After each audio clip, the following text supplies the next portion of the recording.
Baik, selamat pagi semuanya. Hari ini saya akan mentutorialkan bagaimana cara menganalisis data melalui SPSS ya. Hari ini kita akan melakukan analisis data deskriptif ya. Pertama-tama kita buka dulu petunjuk analisisnya, yaitu ini ya. Tuh. Lalu kita ketik buka SPSS-nya di komputer kalian. Kalau di sini saya menggunakan SPSS 18 ya. Kalau misalkan kalian memiliki SPSS yang lebih bagus, silahkan. Cuma sama aja. Ya, diklik. Oke, setelah itu oke. Nah, selanjutnya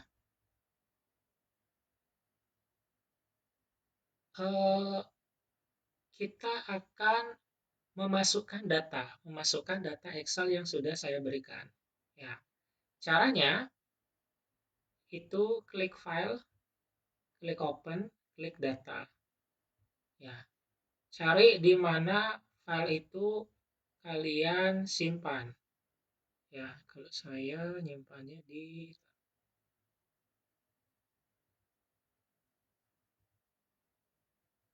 mana kalian simpan dalam bentuk Excel ya.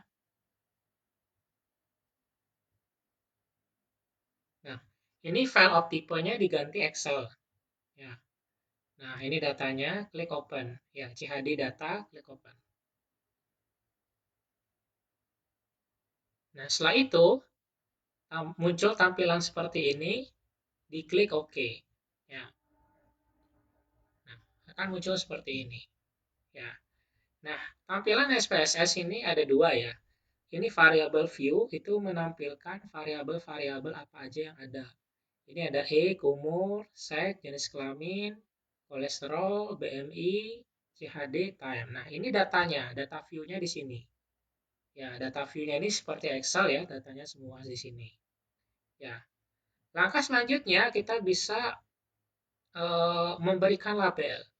Label itu di sini nama. Ya, misalkan ini seks itu misalkan namanya jenis kelamin. Ya, jangan dipakai gini ya, spasi, pakai underscore. Ya, itu. Jenis kelamin. Oke. Lalu kita masuk ke petunjuknya. Ini ya. Nah, ini petunjuk yang pertama data yang digunakan adalah CHD data. Yang kedua, data diperoleh dari sebuah penelitian kasus kontrol yang bertujuan untuk mempengaruhi faktor-faktor yang mempengaruhi kejadian penyakit jantung koroner. Variabel yang dikumpulkan yaitu umur, seks, jenis kelamin, status kolesterol, BMI, status CHD, 0 itu non CHD, 1 itu CHD. Nah, kita masuk ke SPSS-nya lagi. Nah, seks, nah ini kan jenis kelamin itu diberikan gini ya, value-nya itu 1, itu labelnya apa tadi? Laki-laki ya. Tambahkan 2 itu perempuan. Ya. Klik OK. Lalu apa yang diketahui dari soal lagi? CHD status 0 itu non CHD, 1 itu CHD. CHD status nih ya. 0 itu tadi apa? 0 itu saya lupa. 0 itu non CHD. CHD itu penyakit jantung koroner ya. PJK. Sering disebut di bahasa Indonesia. CHD itu coronary heart disease itu dalam bahasa Inggris. Oke, sudah ya. Oke. Nah, sudah kita lihat lagi soalnya. Yang ketiga, lakukan analisis deskriptif di SPSS sesuai dengan tujuan pertanyaan. Dan yang keempat, itu sajikan data dalam bentuk tabel statistik, grafik, beserta penjelasan atau interpretasi dari hasilnya. Dan yang B, lampirkan output SPSS. Ya. Pertanyaan pertama, itu. Ya. Buatlah variabel baru dengan melakukan langkah transformasi data untuk yang pertama, kelompok umur terdiri dari 3 value yaitu umur, kurang dari sama dengan 34. Yang kedua, umur 35 sampai 54. Yang ketiga, itu umur lebih besar sama dengan 55 tahun. Caranya di SPSS, oh, ini kok saya buat variabel baru, saya salah dulu. Saya clear dulu. Belum ya, ini salah. Oke, kita bisa ubah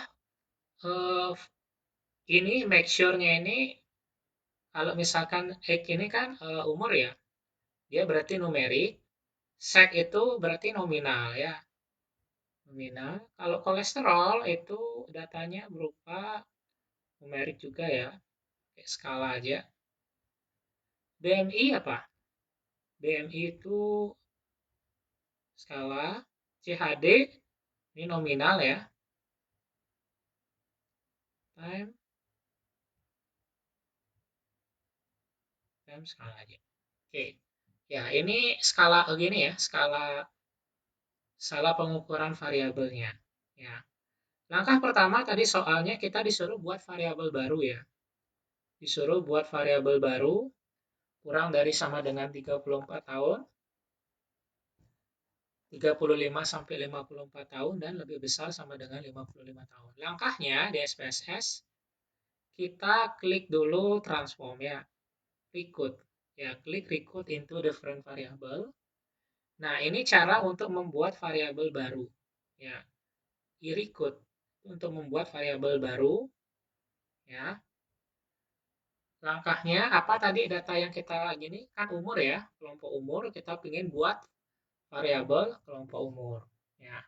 Nama variabel barunya kita bisa ditulis di sini kelompok. Jangan pakai spasi ya, pakai underscore. Oke. Labelnya disamakan aja. Sudah. Baru kita klik change. Ya. Setelah itu kita klik all and new values. Ya. Tadi apa? Diminta kategorinya 34 kurang dari 34 ya. Kurang dari 34. Kurang dari sama dengan 34. Sorry. Kurang dari sama dengan 34, 35 sampai 54 dan lebih dari sama dengan 55. Caranya berarti di sini kurang dari sama dengan 34 itu artinya di lowest ya, kurang. Lowest itu kan kurang dari sama dengan. Ya, masukkan di sini 34. Dikasih new value ini di sebelah kiri itu namanya all value dan di sebelah kanan itu ada namanya new value. Ya. Dikasih value 1 aja dulu. Ya, klik add ya. Lalu yang kedua tadi 35 sampai 54 ya. Ya, di sini nanti ya, di range 35 sampai 54 ya. Nah, ini all value yang kedua. Ya, ini new value-nya diganti value yang baru jadi Indo aja. Ya. Lalu tadi kategori yang ketiga apa? Lebih besar ya, lebih besar sama dengan 55. Berarti di sini. Ya, kalau lowest ini kurang dari sama dengan, highest itu lebih besar sama dengan. Kalau yang melalui pakai yang ini. Ya. Masukkan di sini 55. Ya. Ini value 3. Klik add. Klik continue. Klik OK. Oke. Nah, kita lihat lagi di sini. Nah, ini udah ada ya variabel barunya. Lalu kita kasihkan value lagi. Tadi itu 1 berarti berapa? Lebih besar sama dengan 34, kurang dari ya. Kurang dari sama dengan 34 tahun. Ya. 2 itu 35 sampai 54 tahun. Ya. Yang ketiga itu lebih besar sama dengan 55 tahun. Ya. Klik OK. Desimalnya diganti 0 aja ya. Ini measure-nya berarti ordinal ya. Karena dia berjenjang. Oke, oke. Nomor 1 udah ya. Nomor 1 udah.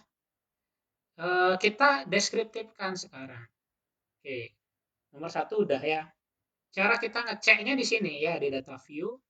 Nah, ini nanti keluarnya nanti 1, 2, 3 atau enggak bisa langsung dia kurang dari sama dengan 34 tahun, 35 sampai 54 tahun, dan lebih besar sama dengan 55 tahun. Ya. Oke, selanjutnya kita masuk ke soal nomor 2. Status obesitas. Ya, buatlah variabel baru dengan nama variabel status obesitas.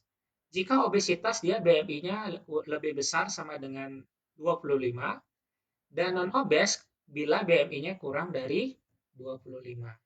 Caranya sama kayak tadi. Sama kayak tadi. Ya, BMI ya. BMI caranya klik transform, ikut into different variable. Ini dikembalikan dulu ke kiri, yang tadi ya. Sekarang kita masukkan ke BMI. Tadi apa namanya? Status obesitas ya. Buatlah variabel baru dengan nama status obesitas. Ini disamakan aja.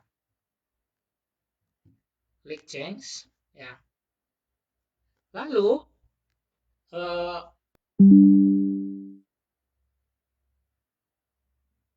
klik all and new values. Ini di remove dulu semua. Yang tadi di remove dulu. Udah. Selanjutnya tadi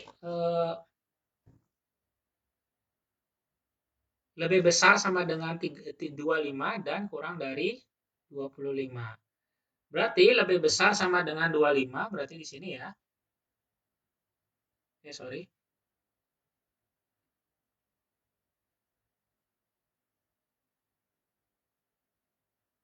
Lebih besar sama dengan 25 itu ya. Di sini dikasih value 2 aja. Dan yang di luar itu ini bisa pakai kita all other values. Ya, pakai value 1 aja. Ya, di luar lebih besar sama dengan 25 itu masuk dia ke kategori 1. Ya, berarti bisa kurang dari 25. Masuk ke sini dia. Ya, all other values itu digunakan ketika di luar. Kalau misalkan 2 kategori aja, bisa pakai all other values ini. Ya, biar lebih gampang. Ya, klik continue, klik OK. Oke, selanjutnya kita lihat lagi di sini. Nah, kita kasih value, misalkan tadi 1 itu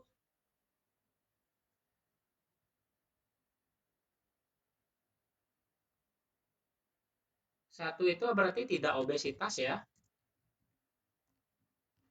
1 itu tidak obesitas karena kan tadi itu 1 itu kurang di luar lebih besar daripada 25 kan. Nah, kalau yang 2 itu berarti obesitas ya.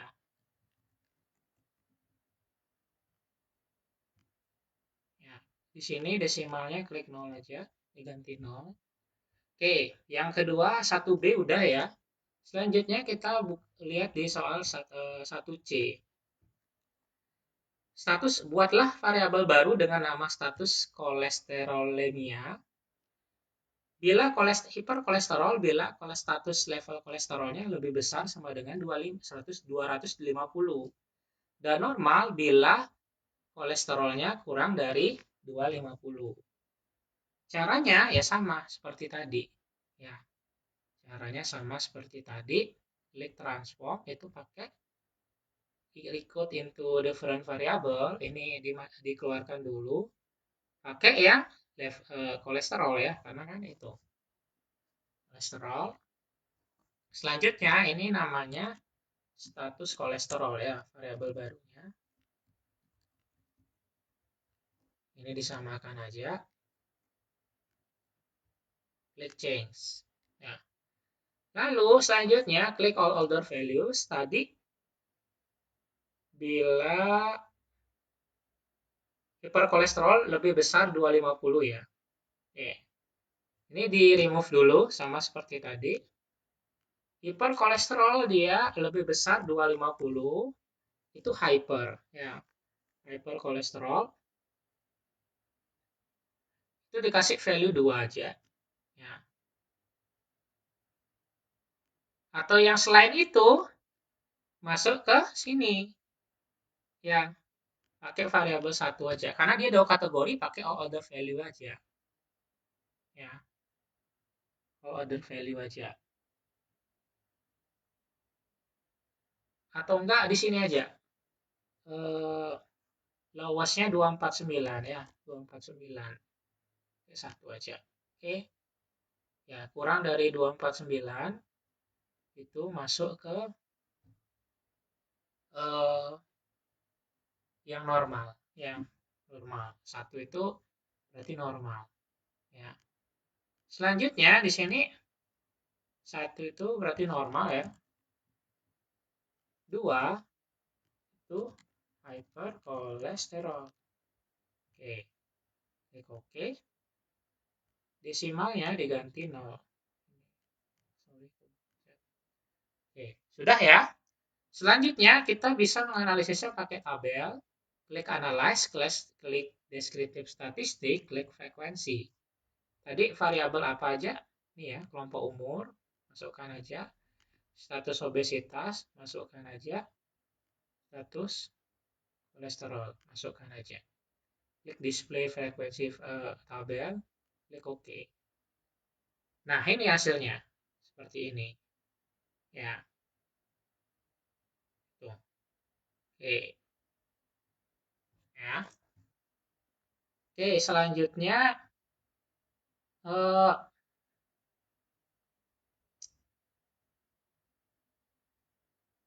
kita masuk ke soal nomor 2. Ya. Kita udah ya buat variabel baru, berarti nomor 1 udah clear. Selanjutnya masuk ke soal nomor 2, itu sajikan ringkasan statistik karakteristik demografi sampel meliputi umur dan jenis kelamin dalam tabel atau grafik dan berikan interpretasinya. Caranya gimana? Ya tadi, seperti tadi itu. Ya. Tabel itu, ya. Nih, atau enggak di sini lagi. Misalkan umur dulu deh ya, umur dulu. Ya, kelompok umur, klik analyze, klik deskriptif, klik frekuensi. Kelompok umur. Ya, tampilannya seperti ini. Klik display frekuensi tabelnya ya. Nah, seperti ini. Ya. Yang kurang dari 34 tahun itu frekuensinya 18%, 35 sampai 54 tahun itu frekuensinya 58%. Ya. Kalau yang lebih besar sama dengan 55 tahun itu 24%.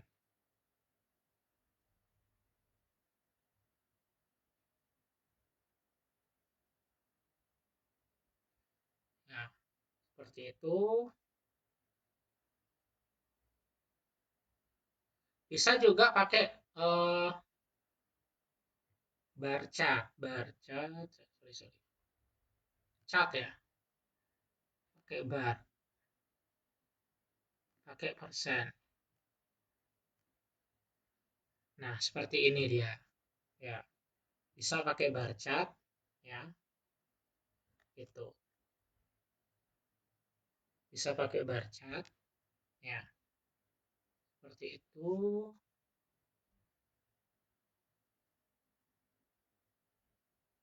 Kita bisa juga melihat karena umur ini udah dikategorikan ya, karena kelompok umur udah dikategorikan.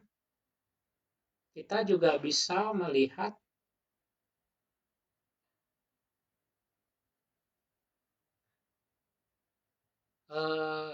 kalau apakah dia datanya itu, nah ini dari umur ini ya, klik chart, klik statistik. Nah ini dicentang min median SD-nya, minimum maksimumnya ya, klik OK. Ini display frekuensinya diginiin aja ya. Ini dia min rata-rata umurnya 46 tahun dan mediannya 47 tahun.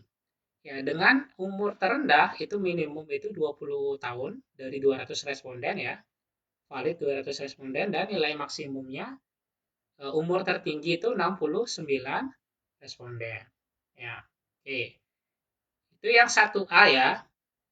Yang 1A, jenis kelamin juga, jenis kelamin. Dua ya, nomor 2. Sorry. Sekarang yang nomor 2. Yang nomor 2 sama caranya ya tadi ya. Berarti jenis kelamin ya kan, jenis kelamin di displeyin. Ini yang pakai tabel ya. Ini yang pakai tabel. Nah, ini yang pakai eh, bar chart ya. Ada yang pakai tabel, ada yang pakai bar chart. Ya, bisa juga dipaikan. Ini bar chart pakai pie juga bisa. Klik analyze, klik deskriptif. Kayak yang pie ini. Interpretasinya gimana? Ya ini. Ya. Sebagian besar itu responden pada penelitian ini yaitu perempuan ya. Perempuan 62%. Ya, kalau misalkan lebih besar dari 50 itu kalian udah bisa pakai kata mayoritas gitu ya. Sebagian besar gitu ya. Lebih 50% atau 60%. Kalau dua kategori seperti ini. Ya. Itu yang nomor 2. Ya, ini ya. Nanti caranya ini kalian bisa copy ke Word ya. Ini caranya klik copy, buka Word. Nah, misalkan saya nih. Nah, ini kalian pasti di sini. Nah, seperti itu. Ya, semua nanti di copy-copy aja output-outputnya kayak ini juga di copy, masukkan ke Word. Klik paste. Nah, seperti itu. Ya, paham ya? Oke, selanjutnya nomor 2 udah. Nanti juga berikan interpretasinya. Lalu yang ketiga, apakah semakin tinggi BMI akan semakin tinggi pula kolesterol levelnya? Ya, caranya di sini apakah semakin tinggi BMI, semakin pula juga kadar kolesterolnya. Nih, ya. Caranya yaitu pertama coba kalian klik grab ya. Klik legacy dialog ya. Disuruh sajikan dalam grafik scatter plot ya. Grafik scatter plot dan berikan interpretasi. Ya, klik grafik, klik legacy dialog, klik scatter plot ya, karena disuruh menyajikan dalam scatter plot. Ya, klik simple scatter ya. Lalu kemudian klik define. Ya, di X-nya itu masukkan apakah BMI ya, BMI dan kolesterol. Di apa namanya di Y di Y itu kalian masukkan kadar kolesterol. Nih, kadar kolesterol Y ya.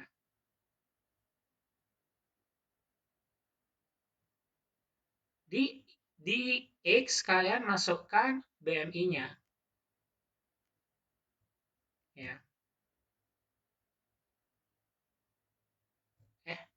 Ini masukkan yang ini aja yang belum, kadar kolesterol yang ini. Ya. Kolesterol dan BMI. Ya. Kolesterol dan BMI-nya.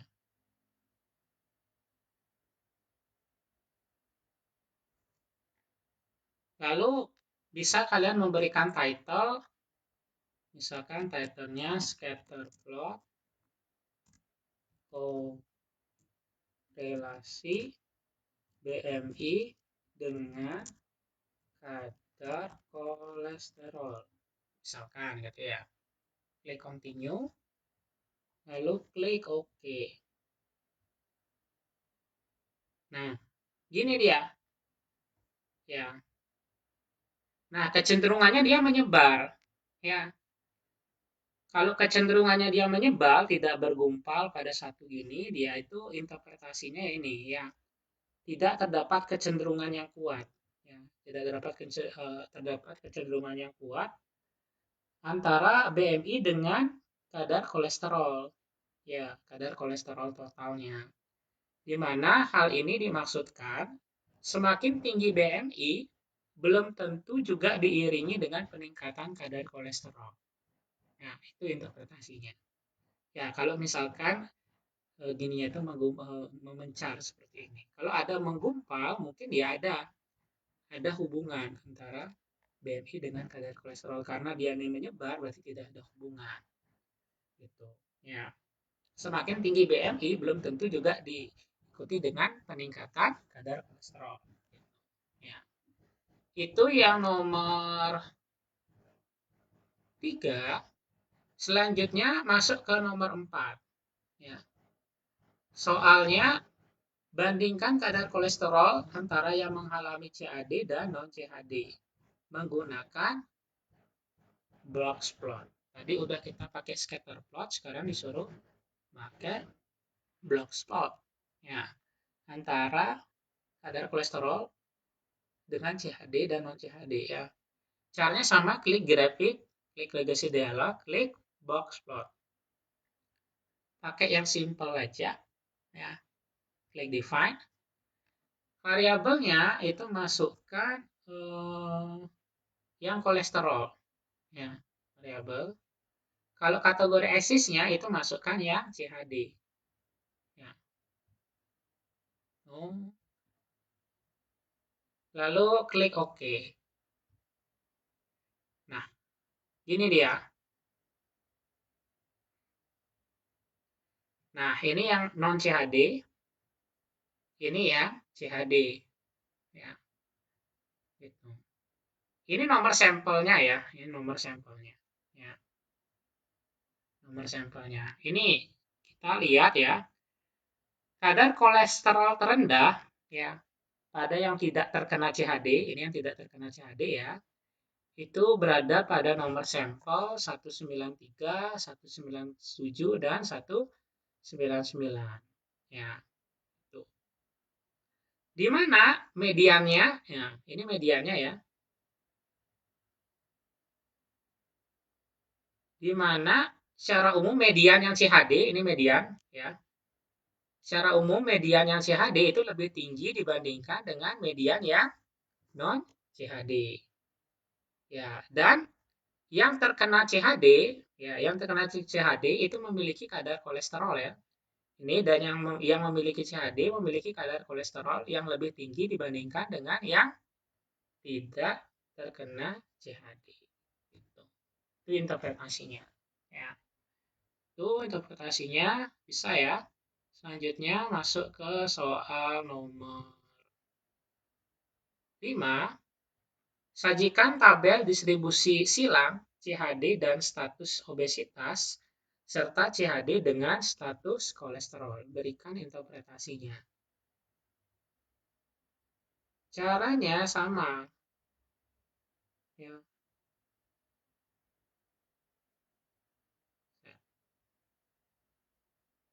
Caranya sama, CHD dengan status obesitas. Ya. Caranya, nah, kita buka SPSS-nya dulu. Klik analyze, klik deskriptif, klik frekuensi. Klik cross tab ya. Klik cross tab. Yang row itu masukkan status obesitas. Ya. Yang kolom itu masukkan CHD. Ya, karena kita ingin melihat hubungan antara obesitas dengan CHD. Ya. Lalu,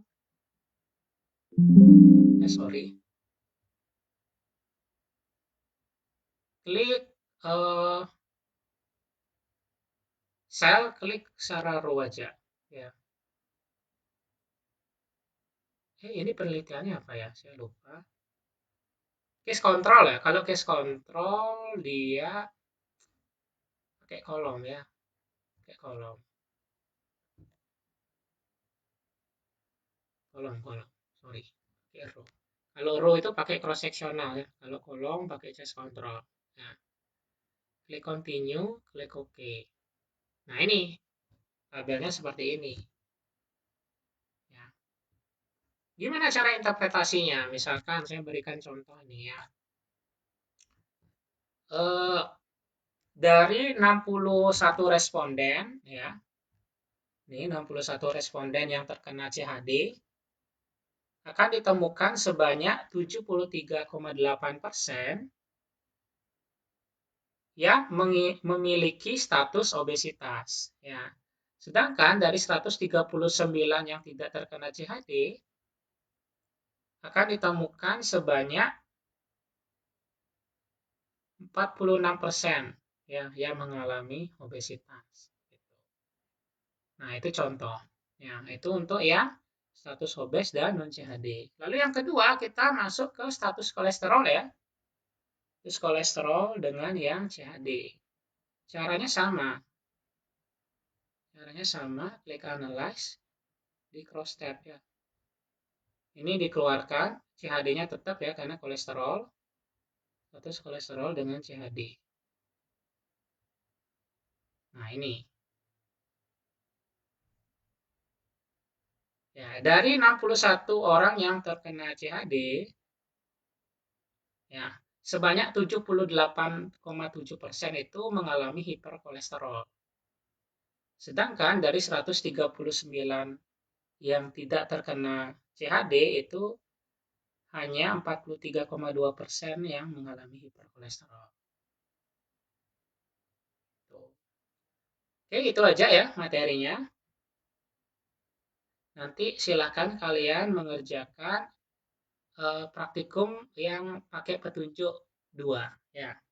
Silakan nanti dikerjakan. Langkah-langkahnya sama ya. Langkah-langkahnya sama seperti ini, cuma angka-angkanya aja yang diubah dan variabel-variabelnya diubah. Ya, silakan kalian sebelum mengerjakan silakan tonton dulu video ini ya. Oke, mungkin itu aja. Semoga bermanfaat ya.